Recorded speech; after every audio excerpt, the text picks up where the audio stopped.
Salut les investisseurs intelligents, c'est Monsieur Rodolphe, bienvenue dans cette nouvelle vidéo. Aujourd'hui, j'ai reçu un message de l'un d'entre vous qui s'appelle Ghostface qui m'a écrit le message suivant.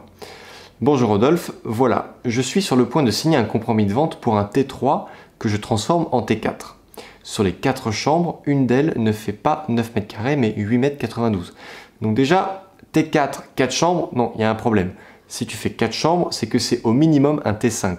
T4, 3 chambres, T3, 2 chambres.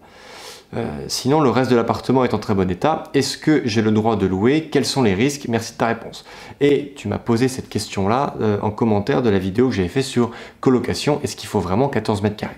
Alors déjà, concernant les 14 mètres carrés minimum par chambre ou par espace privatif dans une, dans un espace de vie, la loi qui a été promulguée n'a pas été acceptée, donc du coup, ça n'est pas ça qu'on demande. On demande simplement, moi ce que je fais, mon standard à moi, c'est qu'il y ait au minimum 14 mètres carrés de respecter par colocataire dans la surface complète du logement. Exemple, tu as un appartement qui fait 60 mètres carrés, tu mets 3 colocataires à l'intérieur, s'ils se répartissent la surface en propre, ils ont 20 mètres carrés chacun, bon bah on est largement au-dessus de 14 mètres carrés, donc c'est bon, tu ne pourras pas venir te faire épingler par l'administration fiscale, et ceci que ce soit un bail individuel ou un bail unique, c'est-à-dire un seul bail pour tout l'ensemble du logement.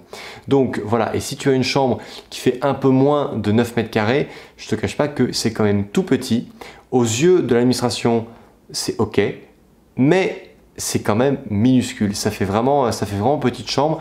Et si tu veux augmenter, si tu veux la qualité de ton logement et réduire au maximum la vacance locative et le turnover de tes locataires, tu as vraiment intérêt à essayer de faire une chambre un petit peu plus grande.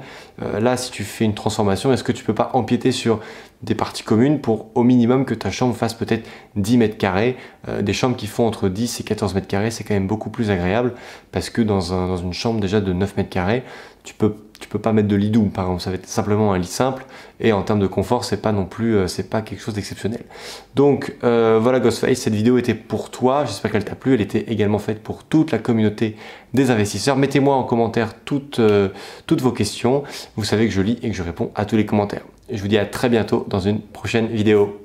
Ciao!